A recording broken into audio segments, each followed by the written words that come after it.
Empezamos una nueva edición de Café Mercosur, este espacio en el que nos proponemos analizar la realidad de los países de la región con un foco en los aspectos jurídicos. Bueno, aquí estamos en otro encuentro. ¿Qué tal? ¿Cómo les va, compañeros? Marcela, por fin, tanto tiempo. ¿Qué tal? ¿Cómo están todos y todas? ¿Qué tal, Osvaldo? ¿Qué tal, Ramiro? ¿Qué tal, Marcela? Vamos avanzando con algunas informaciones que teníamos para el día de hoy, ¿no? Por un lado, estaba pensando en algunos papelones de Argentina, ¿no? 5 papelones, algunos internacionales de Argentina esta semana. Para variar. Para variar. Para variar. Podemos comenzar con el papelón de la señora ministra Bullrich, ¿no? Que, bueno, en esta locura de aliarse, digamos, unilateralmente a los designios de la OTAN y de Israel también, a pesar, salió a decir estas barbaridades, ¿no? De que Hezbollah está en Chile, en Iquique, sin ninguna prueba, lógicamente, ¿no? En Brasil, en San Pablo, en la Triple Frontera, en Perú, en Bolivia. Bueno, cuando hablamos de la Triple Frontera también hablamos de Paraguay. Bueno, creo que no quedó país de la parte sur de Uruguay se salvó. Uruguay se salvó, tenés razón, Pato, Uruguay se salvó. Uruguay, no, porque estaba repasando recién, me había advertido. Aparte significó que la Cancillería chilena se quejara y la Cancillería boliviana también se quejara puntualmente, expresamente, ¿no? Y nombrando que era ella la que lo decía. Y muy bien lo que dijo Boris, lamentablemente digo con mucha claridad, dijo, bueno, si esta señora tiene pruebas, que colabore, que diga. Porque no puede ser, no es así como se hacen las cosas, viste, si tiene pruebas que lo diga. Pero, viste, ya había inventado, ¿te acordás? ¿Se acuerdan ustedes, no? En la época de Macri, cuando era ministra de Macri, había inventado esto de la RAM, que también era el terrorismo, ¿se acuerdan? La resistencia ancestral mapuche, y los mapuches que están en Chile, en Argentina, y vamos a ver los mapuches, y después resultó que era un trabajo, digamos, de la inteligencia de Carabineros, que se la vendieron mal al presidente de Chile, y esta entró por la puerta grande con esa truchada, a salir a denunciar este terrorismo que no existía, ¿no? Lo habíamos comentado nosotros en su momento. Sí. Lo que pasa es que nos vamos repitiendo un poco, ¿no? 8 años de Café Mercosur, casi 8 años de Batuque en la cocina. ¿Cómo va pasando el tiempo, compañeros? Y ¿no? La historia no cambia. Sí, la historia se repite. La Pato vuelve a ser ministra de Seguridad de nuevo, acá también, después como fue antes, y sigue cometiendo los mismos errores que nos causan problemas internacionales, aparte, si fueran errores solamente para ella, pero nos causa el país, ¿no? Nos complica las relaciones internacionales con los vecinos. No hablemos. Con los vecinos y con los no tan vecinos, te diría yo también. Puntualmente esto por lo más cerquita, diríamos. Les ha quedado chico esto de los vecinos, ¿viste? Como lamentablemente les ha quedado chico. Fíjense la nueva del ministro Luis Petri, que se ve que le queda chico a América y quiere que Argentina sea socio de la OTAN. De la OTAN. Es decir, Argentina es socio estratégico desde la época de Menem, de las relaciones carnales, una situación que ha quedado medio congelada, pero porque no traía mayores implicaciones, digamos. Argentina no ha entrado más en conflictos bélicos ni nada por el estilo, más allá de haber participado en la campaña de pacificación de Haití allá en el 2004 con los cascos blancos, ¿no? Pero no hacía falta tanto, me parece, ¿no? Así que Argentina ahora pide ingresar en la OTAN, ¿no? Presentó la carta de intención. Bueno, queremos entrar en la OTAN y el BRICS no. Esto es más irrisorio que otra cosa, o por ahí sí me hace recordar otros años vividos de la historia, ¿no es cierto, compañeros? ¿Y cómo, no? Lo dificultoso, digo, que entremos en la OTAN, siendo que uno de los socios y principales integrantes es Gran Bretaña, un país que estamos en conflicto todavía. No le veo manera que podamos estar en la OTAN mientras esté Gran Bretaña, ¿no? No creo que Gran Bretaña esté contento de que esté Argentina. Es muy importante lo que estás diciendo, porque Gran Bretaña cada vez está más sola en Europa, al salir de la Europa. Claro, sí, de la comunidad europea. De la comunidad económica. De la comunidad económica europea, cada vez están más solos, incluso estaban hasta pensando en volver a entrar, mirá lo ilógico del sistema, ¿no? Pero bueno, entonces es muy importante lo que estás diciendo, Osvaldo, muy bien de remarcarlo. Interesantísimo, inclusive porque no nos olvidemos que la salida de Gran Bretaña del famoso Brexit se dio en un contexto que la Latinoamérica ya conocía bastante, que es el de la fake news y del discurso de odio, a tal punto que se acuerdan que el diccionario Oxford en 2016 nombró la palabra del año, la palabra posverdad, ¿eh? La posverdad. Pero nosotros en América Latina veníamos hace años sufriendo con la posverdad. Por lo menos en Argentina, de la forma moderna en que se la conoce ahora, veníamos sufriendo eso desde 2008 por lo menos, ¿no? Y en Brasil lo mismo. Lo que pasa es que, bueno, parece que cuando no llega a los países europeos no se dice nada. Quería comentar que habíamos tenido a la Mondino en Colombia y que nuestros compañeros en Colombia hicieron un acto de repudio. Vamos a poner una canción.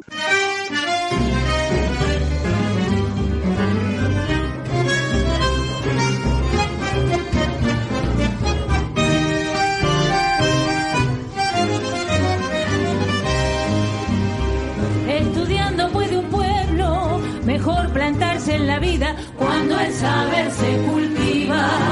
Más cerca está la verdad y está la universidad con esta luz poderosa, herramienta tan virtuosa que el sabio la fortalece y el gobierno empequeñece con su arenga mentirosa.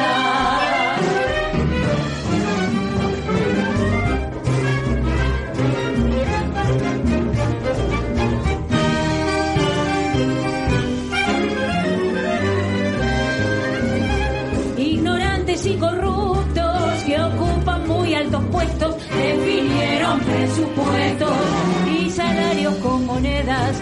Pueblo y claustro no se quedan indiferentes y ajenos. Luchar no es asunto nuevo y nuestro emblema es el mismo. La ignorancia es el abismo y el entreguismo el veneno.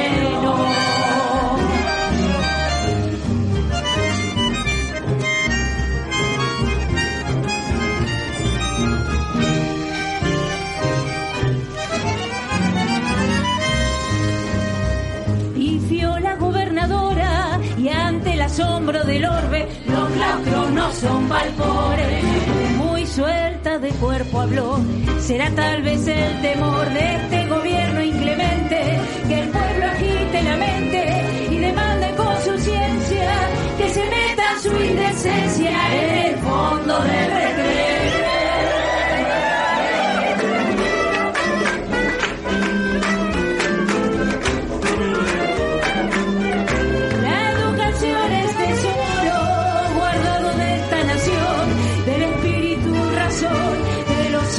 El futuro regala fruto maduro cuando talla la experiencia, cuando enseñar es ausencia. En el aula ya imagino los docentes argentinos reclamando su excelencia. La educación es un logro preciado de nuestra historia que refleja la memoria y debemos proteger. Para el gobierno es su haber, la mentira es obviedad y ante tal adversidad que el mentiroso lo admita, siempre pública y gratuita. ¡Viva la universidad!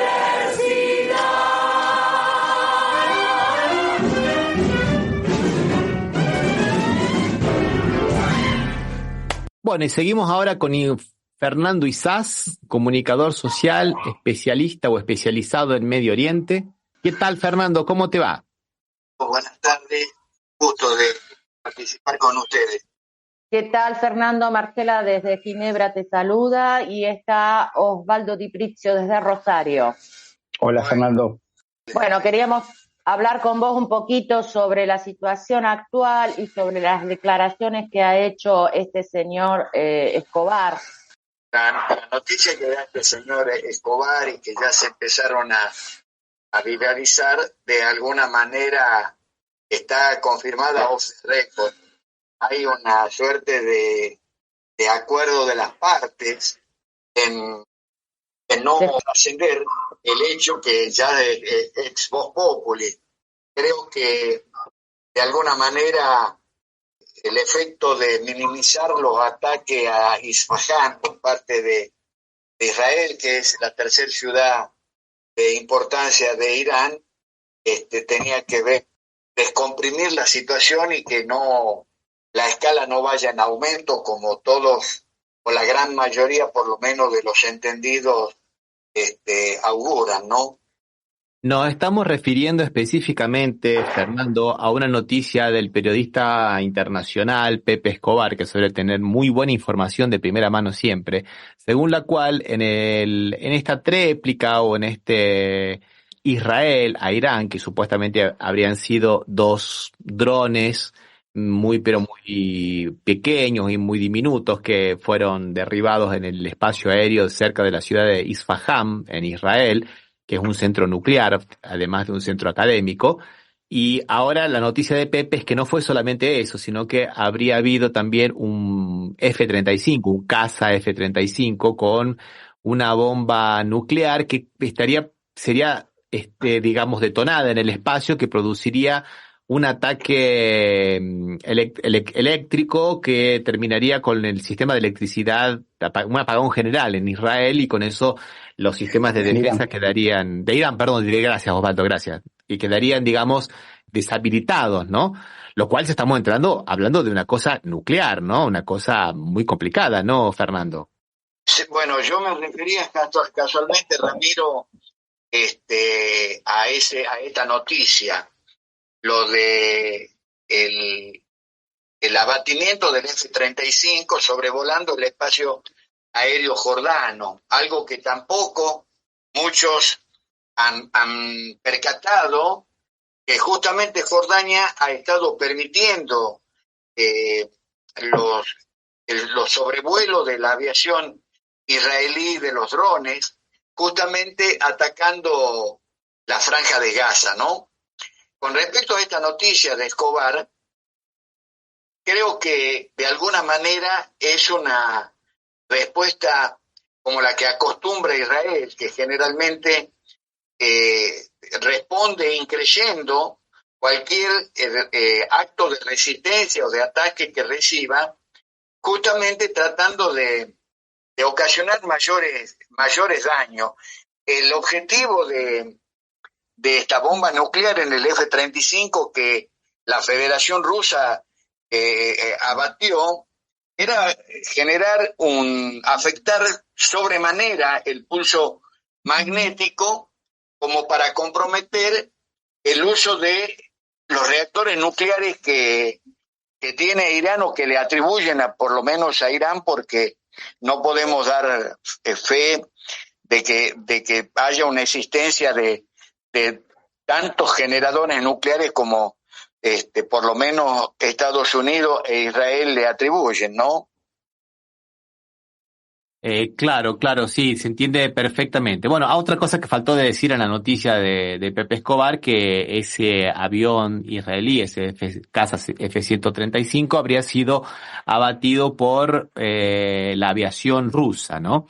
Que era también un poco una cosa interesante. Bueno, esto nos trae un poco a cómo está el tema, ¿no? En Medio Oriente, y que todo el mundo está desesperado para que esto no escale, para que esto quede ahí, para que esto quede, digamos, en esta situación y que no se convierta en una conflagración mucho más grande, porque puede terminar, como mucha gente dice, en una tercera guerra mundial, ¿no, Fernando? Bueno, la mayoría de los entendidos, compañeros, están hablando, y yo comparto esta mirada. Soy bastante pesimista, lamentablemente, porque todo indica que es el movimiento que ha hecho Israel a partir del día 7 de octubre del año pasado, cuando se produce un acto Occidente y particularmente Israel y Estados Unidos llaman un acto de terrorismo, pero que en realidad los que comparten y compartimos la misma mirada, hablamos de un acto de legítimo derecho de la resistencia a una ocupación de 76 años de Israel en Palestina. Pero a partir del día 8 de octubre, el primer ministro israelí, Benjamín Netanyahu, se esmeró, creo que sería la palabra, en involucrar a otros actores regionales para, de alguna forma, comprometerlos en una guerra regional en un principio. Y yo me permito ser pesimista con respecto al tema, porque hoy me pregunto si realmente Netanyahu no está buscando realmente una tercera guerra mundial, como muchos están avisorando. En todo momento, a partir del ataque de Hamás del 7 de octubre, Israel, y especialmente el primer ministro Netanyahu, se abocó a la tarea de azuzar a Turquía, y siempre, aunque sea el intermediario otro, el tiro por elevación, siempre era la República Islámica de Irán. Un actor principal en la geopolítica de Medio Oriente, y el destinatario, obviamente, de todas las operaciones de Israel y de la OTAN, inclusive especialmente de algunos países de la Unión Europea. Insistió atacando y profundizando la ocupación en el sur del Líbano, con el pretexto de querer combatir al Hezbollah, que le atribuyen la relación real que tienen con la República Islámica de Irán. Varios ataques fallidos, abortados por la batería antimisilística de Siria, un mes o 2 meses antes de la invasión de la soberanía iraní en la embajada de Irán en Damasco, la capital de Siria. Porque muchos no recuerdan o prefieren no recordar de que hubo varias explosiones y la destrucción por segunda vez en los últimos 4 meses de las pistas principales del aeropuerto internacional de Damasco. Casualmente, por esos ataques que realizó la aviación israelí y los drones israelíes, el aeropuerto de Damasco fue suspendido su operatoria y toda la aviación comercial estaba derivada a Alepo, la segunda ciudad, de importancia de Siria. Entonces, haciendo un poco este raconto muy sucinto, podemos entender un poco la actualidad, la coyuntura que tenemos hoy.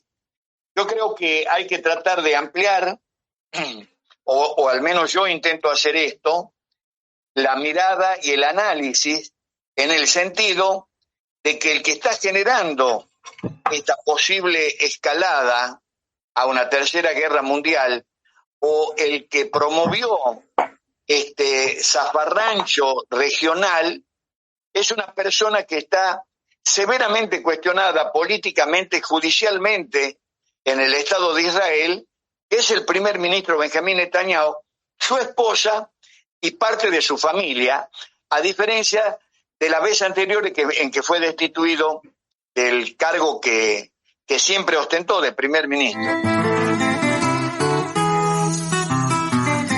Se está hablando mucho de Irán, de Israel. ¿Cómo está hoy Palestina? Palestina no dejó de estar como antes del ataque de Israel a la embajada iraní, y sigue estando peor después de la respuesta iraní, y seguramente hay varios indicadores, no solamente dentro de la política interna de Israel, y las posturas bastante encontradas de varios miembros de las fuerzas militares de ocupación con respecto a la envergadura de la respuesta israelí a un ataque realmente sin mayores repercusiones por parte de Irán. Palestina en ningún momento dejó de sufrir la invasión que empezó a llevar adelante Israel a partir del ataque del 7 de octubre. Siguen matando, asesinando gente a un promedio de entre 60 y 100 palestinos y palestinas por día, algo realmente terrorífico. Estamos hablando al día de hoy de una cifra de alrededor ya cercana a los 35.000 asesinados y un poco más de 72.300 desaparecidos, entre ellos miles de niños y miles de mujeres, con una franja de Gaza devastada casi en un 76%, devastada en su infraestructura, devastada en sus hospitales. Se han visto filmaciones, fotografías de la invasión del ejército de ocupación en varios hospitales de mucha importancia. El último que más se viralizó en las redes, porque los medios hegemónicos, esta prensa cipaya que están en todo el planeta, este tipo de información la dan o no la dan o la dan muy sesgada. El complejo médico Shifa, que es como una suerte de hospital de clínicas ampliado en varios sectores, como el de la provincia de Buenos Aires, allá en una de las zonas más de mayor conglomerado poblacional en la Franja de Gaza. No puedo dejar de referir que parte de la destrucción de la infraestructura que llevó adelante Israel a atacar de los hospitales, de los centros de salud, de ayuda sanitaria, era el ataque a las ambulancias que lograban entrar en socorro a la zona, la destrucción de universidades. La de la Franja de Gaza es una de las universidades más reconocidas y más importantes, no solamente en Oriente Medio. Crimen que muchos consideran de lesa humanidad, que era el sabotaje a la ayuda humanitaria que las autoridades israelíes con la dirigencia de Hamas acordaron que iban a permitir entrar. Estamos hablando de cerca de 800 camiones que en los primeros creo que 80 o 100, no recuerdo bien la cifra, ya estaban siendo saboteados inclusive por colonos ilegales israelíes que se acercaban al paso fronterizo de Israel con la Franja de Gaza para no permitir la llegada de ayuda humanitaria. Y un video que de muy pocos minutos que yo he viralizado en las redes, justamente en uno de esos puestos de aguante que hacían los colonos ilegales, de uno de los colonos argentinos, colaborando con un asado y con el aguante, como se le llama acá en la Argentina, a los soldados de la ocupación. Realmente la perversión elevada a la enésima potencia. Principalmente porque del otro lado hay familias, hay vidas, y la mayoría de la gente que ha sido muerta en Palestina son mujeres y niños, ¿no? Claro, por supuesto. Vos sabés que hace algunos días atrás, casualmente, en una nota que me hicieron para la televisión iraní, yo hacía hincapié justamente en este ensañamiento de Israel hacia los niños, porque hubo un ministro de gobierno israelí que declaró en los medios de comunicación israelíes y particularmente en el diario y en la emisora número 12 que depende del ejército de Israel, declaró de que en Gaza particularmente no existían simpatizantes de el Hamas y que el trabajo que estaba llevando Israel y que no iba a declinar en el objetivo era convertir esos adherentes o simpatizantes a la causa palestina a través de una de las facetas que es el Hamas, que es un partido político con representación parlamentaria, convertirlos en opositores y en destructores del Hamas. Y la realidad terminó de abofetearle la cara a la dirigencia israelí, porque a pesar de los casi 35.000 muertos y un poco más de 72.000 desaparecidos, porque son mujeres, niños, hombres palestinos que están enterrados debajo de millones de kilos de escombros de una franja de Gaza destruida prácticamente al borde de la emergencia humanitaria y de la hambruna. Ese es otro delito de lesa humanidad. Fernando, vos que justo estás hablando de delito de lesa humanidad, ¿no? Y yo quería preguntarte, creo que más o menos tengo una idea por qué no pasa, ¿no? Porque hacía una comparación con lo que pasó en Bosnia, que también era un país musulmán, y que los serbios que lo atacaron, tanto el presidente Slobodan Milošević como algunos de los generales, fueron todos acusados de genocidio, y uno murió en prisión, Slobodan Milošević, y los otros dos fueron detenidos, o sea, con 40 o 50 años de prisión. ¿Por qué en este caso, que se lo acusaron por eso, por 8.000 muertos en Srebrenica? Y acá hay 35.000 muertos, de los cuales los datos que se tenía, vos me dirás si está bien o está mal, que la mitad por lo menos son mujeres y niños. ¿Por qué no hay un entendimiento internacional para acusar a Netanyahu y a los generales de genocidio? Porque a principios del siglo XX, el sionismo, que ya operaba no solamente en Palestina, se encargó de modificar la historia o de inventar una historia falaz.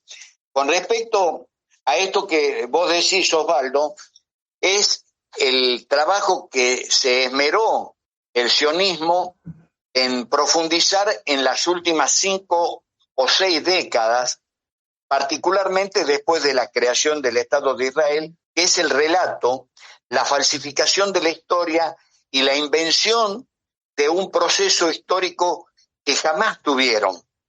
Esta diferenciación, este doble rasero que vos muy bien marcás, que es los asesinatos de Bosnia con respecto a los casi 35.000 palestinos asesinados, el doble rasero que impone por presión internacional, por victimización, por esta estafa que sigue realizando Israel, y de que gran parte de la dirigencia de la comunidad internacional son partícipes necesarios de este accionar genocida de Israel, porque ha quedado demostrado en los últimos meses la solidaridad y la fraternidad de los pueblos, inclusive de pueblos con gobiernos como cipayos como el nuestro, adherentes y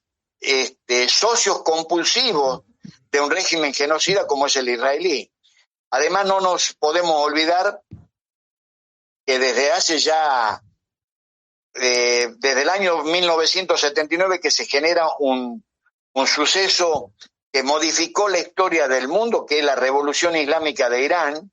Esto dicho intentando ser lo más objetivo posible, porque no podemos soslayar el efecto que logró el imam Khomeini residiendo en París, luchando contra un sistema occidental burgués como el del el Shah Mohammad Reza Pahlavi, con un pueblo realmente empobrecido, dominado y colonizado, que era el pueblo persa, hasta la llegada de la Revolución Islámica. A partir de ese momento, la demonización a nivel global empezó a llamarse el Islam. A partir de ese momento, que decía, se empezó a demonizar en una dimensión nunca vista como el enemigo, el enemigo del mundo. Sigue siendo. Vos fíjate, compañeros, fíjense en ustedes cómo en las últimas horas, por ejemplo, en los últimos días, a partir del retorno por medidas de seguridad del presidente Milei a la Argentina, cómo se empezó a reflotar nuevamente el demonio de la triple frontera. Algo que venimos padeciendo en los argentinos desde los atentados lamentables de la Embajada de Israel y de la Mutual de la AMIA.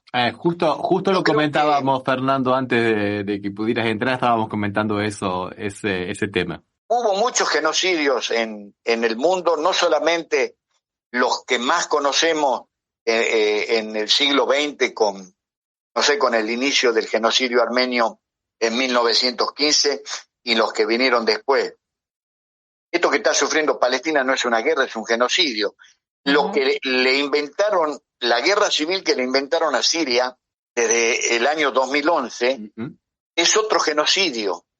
Mataron la coalición de 78 países de terroristas internacionales con un sueldo de $8.000 mensuales, casi 800.000 sirios. El genocidio que Israel desde el año 67 llevó adelante para tomar las granjas de Sheba en el sur del Líbano, asesinaron a cerca de 120.000 libaneses, que no eran todos militantes del Hezbollah, miembros del partido, porque el Hezbollah, al igual que Hamas, es otro partido político con representación parlamentaria que además actúa como la resistencia libanesa, porque el ejército del Líbano prácticamente no existe. El genocidio que llevaron adelante en Afganistán, en Irak, en Libia, lo que ya conocemos todos nosotros. Entonces, creo que en algún momento la humanidad toda empezaremos a darnos cuenta de cómo nos están manipulando ciertos dirigentes, ciertos gobernantes, y trataremos de dar vuelta a la tortilla. Por ahí es una expresión de deseo. Perdón, yo creo que es más que una expresión de deseo, porque este genocidio, además de por las armas, se está produciendo en Palestina y en todos los lados también, ¿no? A través del hambre, ¿no? Como decías vos, que no dejaban llegar a los camiones. Y Marcela creo que tiene una noticia ahora de una iniciativa muy interesante, ¿no, Marcela? Sí, pero justamente antes quería decir que creo que todo el mundo está queriendo la paz para los palestinos, sobre todo. Aquí en Ginebra y en todo el mundo se hacen marchas todos los sábados hasta la Plaza de Naciones. Y bueno, este domingo parece ser que sale una flotilla llamada Libertad, con aproximadamente 800 personas del mundo entero, llevando 5 toneladas de ayuda humanitaria. Una flota pacífica que buscará romper el asedio genocida sionista sobre la Franja de Gaza, que lleva ya 18 años o más. A bordo de la misma irán personalidades del mundo entero, entre ellos el cirujano marplatense Carlos Trota, que participó mucho tiempo con la Cruz Roja, fue uno de los presidentes en una época, en este momento no va como representante de la Cruz Roja, pero van a querer llegar con ayuda humanitaria. Yo no sé si podrán ir, porque pasó hace muchos años y los atacaron. Yo no sé si va a llegar. Esperemos que sí. Y esto es, al ingresar esta ayuda humanitaria y entregarla en mano, quieren desenmascarar el apartheid israelí y romper su bloqueo genocida y mostrarle a los palestinos que no están solos. Yo creo que los palestinos saben que no están solos, pero no es eso lo que necesitan en este momento, Fernando, ¿no es cierto? No, claro, por supuesto, Marcela. Es verdad, esta es la tercera o cuarta flotilla de la Libertad, pero si bien es una iniciativa de varios organismos de solidaridad con Palestina que surgen en Europa, especialmente en España, Samidud, Al-Karama, no nos podemos olvidar que, si no la memoria no me falla, allá en el año 2010 hubo un hecho violento que en las aguas del Mediterráneo Israel atacó una de las 6 embarcaciones de la Flotilla de la Libertad, que casualmente llevaba una vez más ayuda humanitaria, especialmente medicamentos, a la Franja de Gaza. Mataron a uno de los pasajeros integrantes de la flotilla, que justamente era un estadounidense de religión judía. Yo espero que medie un poco el raciocinio por parte de las autoridades sionistas, que permitan que llegue esta flotilla y que de alguna manera también, junto con la junta que gobierna Egipto, faciliten la reapertura del paso de Rafah, que es la frontera con la República Árabe de Egipto, para que puedan llegar varios cientos de camiones que están esperando en la frontera desde hace meses, inclusive con insumos, con mercadería, con alimentos, que seguramente deben estar vencidos algunos de ellos. Estamos con la mirada puesta en qué es lo que va a pasar el día domingo, que es cuando van a arrancar desde Turquía, como hacen casi siempre estas iniciativas de la Flotilla de la Libertad. Yo creo que es verdad lo que decís, Marcela, estamos apostando todo a la paz, pero evidentemente hay algunos actores de fuste que siguen poniendo fichas al desmadre. Yo insisto en esta cuestión de los muchachos están totalmente desmadrados y están haciendo una suerte de torneo a ver quién aprieta el botón, lamentablemente. Y en todo este momento, Palestina volvió a pedir al secretario general de la ONU, Antonio Gutiérrez, que se la considere como miembro de la ONU, porque Palestina tiene un estatus de observador, pero no hace parte de las votaciones de la ONU, y en las votaciones salió otra vez que no, con 2 abstenciones, y uno de los 2 países que se abstuvieron fue Suiza y el otro Estados Unidos. Me hiciste recordar, hace algunos años estaba de presidente Donald Trump en Estados Unidos, su yerno, Jared Kushner, llevó la presentación de un plan que se llamó los Acuerdos de Abraham, que querían deportar de la Franja de Gaza a los palestinos al desierto del Sinaí, como ocurriera en algunas de las incursiones israelíes, de la ocupación israelí en Gaza, que se empezó, las primeras colonias israelíes, expulsar a todos los palestinos de la Franja de Gaza, poblar con colonos ilegales, como han seguido haciendo en el resto de la Palestina ocupada, no solamente en los territorios del 48, con la promesa de una inversión de $50.000 millones para infraestructura, para el mejoramiento de cloaca, de agua corriente, todos los beneficios que tanta guita puede mejorarle a la gente, al pueblo.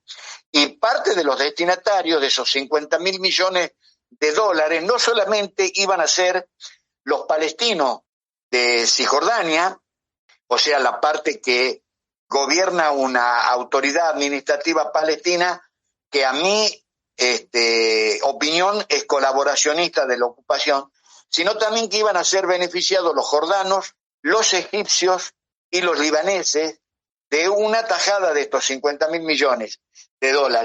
Por supuesto, el presidente de la autoridad palestina, Mahmoud Abbas, dijo que no, y el gobierno de Egipto tampoco aceptó esta propuesta, y eso fue realmente un revés importante que sufrió Donald Trump. Hoy esos acuerdos de Abraham se están llevando adelante, se está llevando a cabo sin poner, por lo menos en billetes, $50.000 millones, al costo de los asesinatos que están habiendo y con la intención realmente de la limpieza étnica y de la expulsión de los palestinos al Sinaí.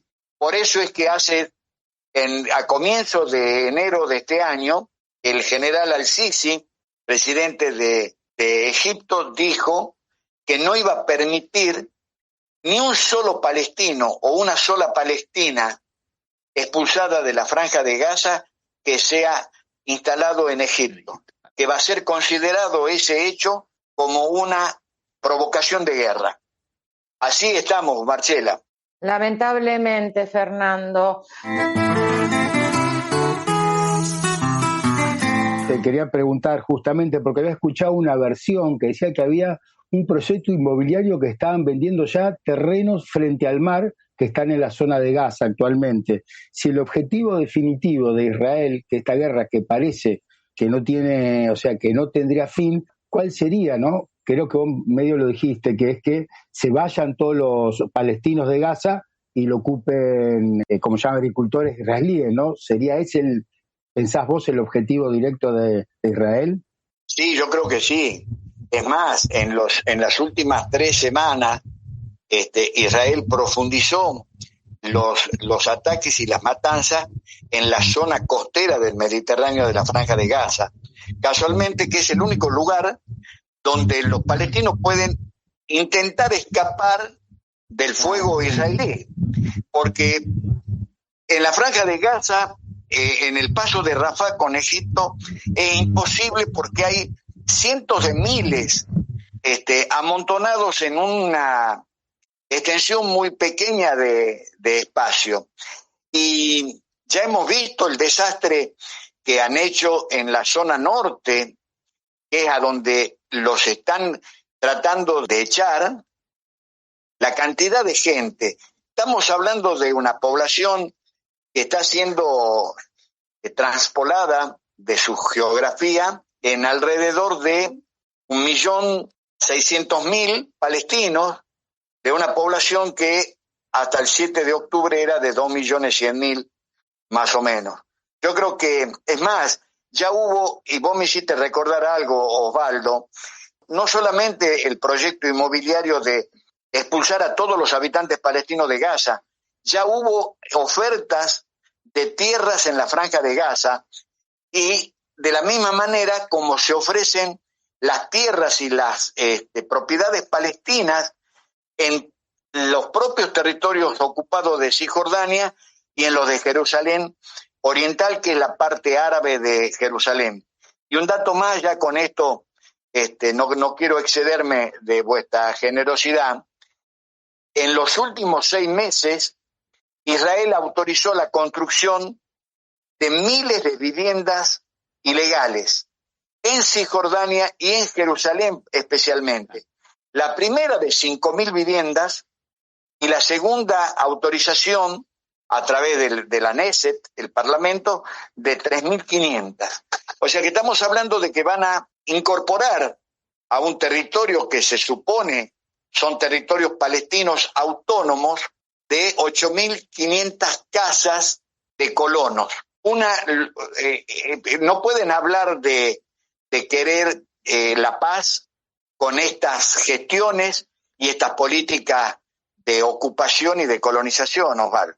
Fernando Izás, comunicador e integrante del programa de radios de la red Vamos a Andar. Te agradecemos muchísimo tu intervención en el programa de hoy. Para mí fue clarísima. ¿Qué podemos decir? Simplemente Free Palestina, Palestina libre, y quiero citar unas palabras nada más. Con nuestras almas y nuestra sangre te defenderemos, Palestina. Muchísimas gracias y un abrazo muy fuerte, Fernando. Gracias, otro para ustedes, Osvaldo, Ramiro, Marcela, hasta cualquier momento. Muy ilustrativo lo tuyo, muy ilustrativo. Muchísimas gracias. Bueno, vamos a una musiquita y después seguimos con algunas noticias de América Latina. Gracias, Fernando. Un romance de estación le hizo perder la cabeza. Se fue al baño se fumó. Y empezó a sonar la orquesta. 1, 2, 3, va y bien. Tocaba y se olvidaba de todo. 1, 2, 3, va y bien. La Fender le chorreaba de odio. Él quería conocer eso de irse a California. Trabajaba en un taller de mecánica en la boca. Él se apresuró y se arrancó de a uno los dientes y se salvó por ser de clase 57. Nunca tuvo un buen hogar. No fue padre ni fue hijo. Nunca conoció a Gardel. Carlitos. Solo a Hendrix y a Tanguito. Se empezó a cansar y así probó algunas pastillas. Se volvió a cansar y no paró hasta ver la heroína. Loco en una calecita, casi desnudo y con la vista enferma, y daba vueltas y se sonreía y silbaba bajo por no molestar. Y Dios es una máquina de humor. Bueno, eso que escuchábamos era una versión de Un loco en una calecita, bien para rememorar los tiempos de Rosario, ¿no, Marcela? Sí, para matar saudades, como dicen. Bueno, vamos a seguir con el programa de hoy porque aquí ya es medianoche pasada y ustedes muy de farra ahí, pero yo ya estoy en domingo. Así que vamos con ¿qué? Con Brasil. Antes quería comentar 2 mensajes que nos dejaron aquí. Dos mensajes, uno de Astrofísica y Cosmología, saludos desde Rosario, Argentina. Gustavo Carbonell, saludos compañerada querida, como cada sábado presente en el espacio indispensable para entender la realidad latinoamericana y global. Epa. El pueblo palestino siempre en nuestro corazón, Palestina libre. Y alguien con la letra I dice gracias por toda la información y para estar al frente sin claudicar. Sí, aprovechando eso que dice, a todos los que nos escuchan les pedimos nuevamente unos pulgarcitos para arriba, porque después de las últimas cosas que hemos estado haciendo y los temas que estamos tocando, digamos como que no nos estarían divulgando mucho los canales. Sí, los canales no nos estarían divulgando mucho nuestro programa y los trolls estarían atacando bastante también, a los cuales le mandamos un gran abrazo. Los extrañamos. Somos amplios. Yo quiero decir una cosa. Se ocupen. Perdón, sí, yo lo que en Ecuador, con los líos que hay, en el medio de la crisis energética, de una marcada represión económica y tasas de homicidios y todo lo que quieran, acude a las urnas este domingo. Bueno, en estado de sitio. Exacto. Qué situación.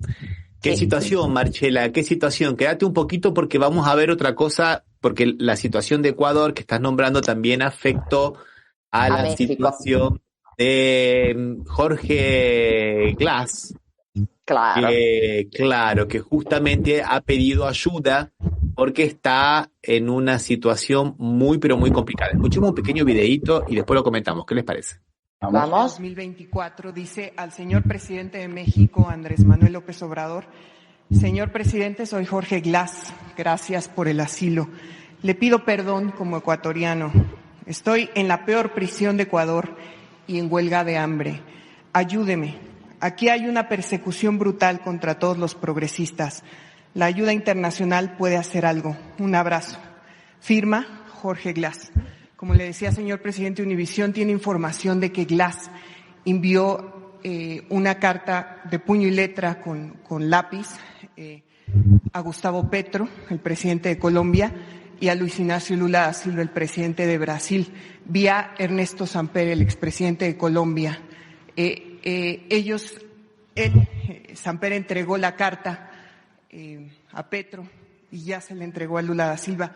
¿Usted tiene conocimiento de esta carta? ¿Le han entregado esta carta que está enviando usted? No, por eso me llamó la atención. Pero vamos a ver si no la recibió Alicia Bárcena, la secretaria de Relaciones Exteriores, pero a mi oficina no. Pero bueno, qué bien que ya la das a conocer. Nosotros nos reunimos,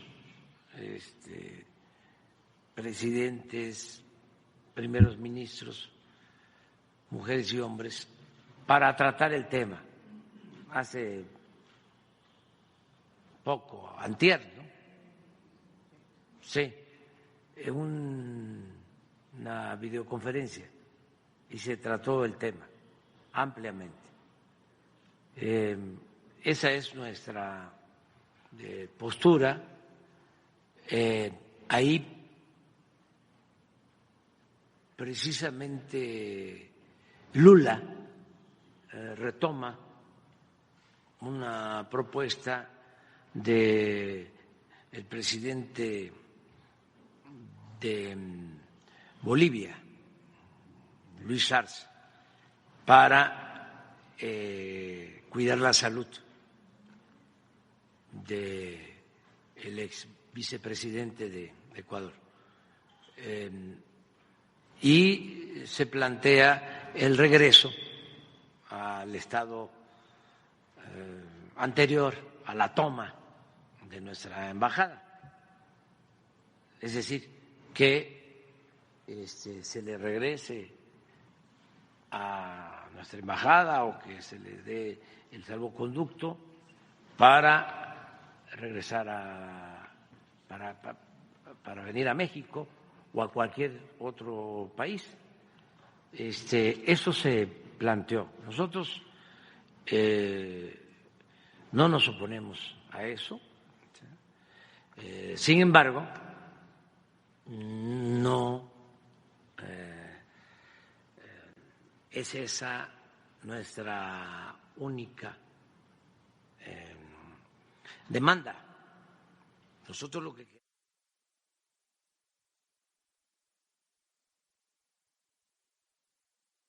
Corte Internacional de Justicia ya puso las fechas por el pedido que hizo México, ¿no es cierto?, contra Ecuador por el asalto a la embajada que hubo, la embajada mexicana en Ecuador, y bueno, las audiencias serán el 30 de abril y el 1 de mayo. Glass ha pedido... Porque, Marcela, perdón, porque Ecuador le pidió la suspensión México pidió la suspensión de Ecuador de las Naciones Unidas. Sí, perdone, Marcela. No, está bien la aclaración, está muy bien. Y bueno, México pidió ayuda a los países de Brasil y de México y está haciendo huelga de hambre. Sí. No, te quería decir qué doble rasero, como se decía Fernando con respecto a Israel acá, porque en Venezuela suenan los tambores porque dicen que hay una opositora detenida acá, un opositor detenido que lo sacaron de una embajada, entraron a una embajada ilegalmente, lo retuvieron y lo está preso en la peor cárcel y nadie dice nada, ¿no? Qué doble rasero, con cosas que serían parecidas en el peor de los casos.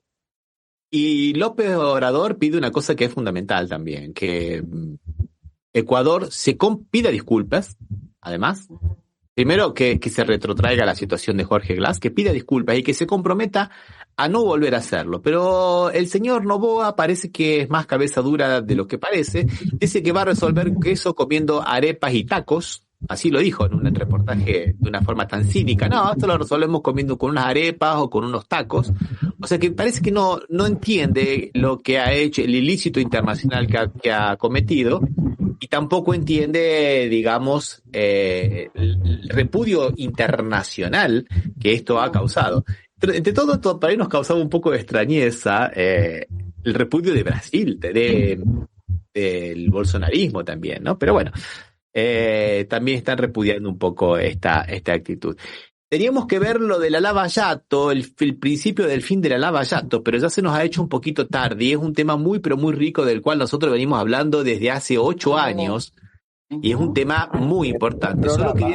Sí, un programa entero prácticamente. Solo quería decir que la jueza que condenó a Lula por el segundo caso, que era por esa casa quinta acá cerca de San Pablo, en la ciudad de Atibaia, la señora Arndt, que la del copia y pega, la que agarró, copió partes de la sentencia de la condena por el departamento a Lula y la puso a tal punto que la sentencia, en lugar de hablar de esta casa quinta de Atibaia, hablaba de el departamento de Guarujá. Miren hasta qué punto. Y el cinismo llega a decir, bueno, pero es normal que nosotros copiemos y cortemos y copiemos en la justicia. Los jueces hacemos eso. Pero, ¿viste? Coherencia. Una cosa, bueno, otro personaje muy funesto del cual hemos hablado mucho en este programa, que es el juez Sanchis Thompson, que era el titular de la Sala 8 del Tribunal del TRF4, del Tribunal de Apelación de la ciudad de Porto Alegre, que le refrendaba todos los absurdos que hacía el juez Moro contra Lula. Inclusive llegó a decir, 48 horas después de que Moro haya sacado la sentencia condenatoria contra Lula, llegó a decir, no, es impecable esa sentencia. No hay que tacharle nada, que él era el que la iba a revisar.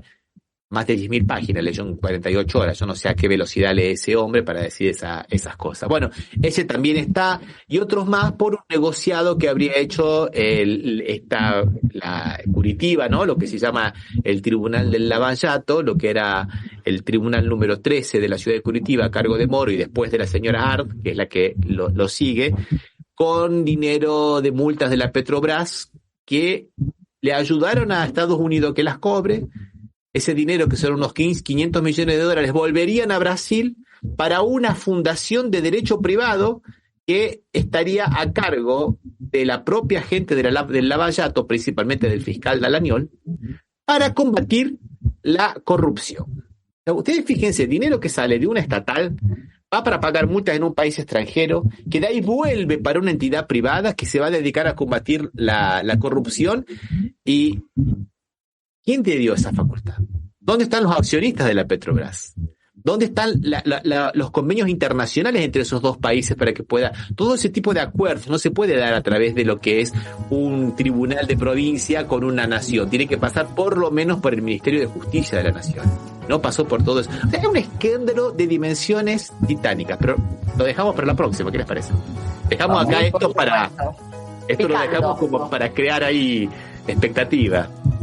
Picando en el área, y bueno, también tenemos que ver un poco qué está pasando en Bolivia, qué está pasando en Colombia, qué está pasando en el mundo. Compañeros y compañeras, muchísimas gracias por haber acompañado este momento grato para nosotros. Como todos los sábados, saludamos a la gente de la revista FM y FM Impacto. Así es. Un abrazo, compañeros. Hasta la próxima. Hasta la próxima. Bye.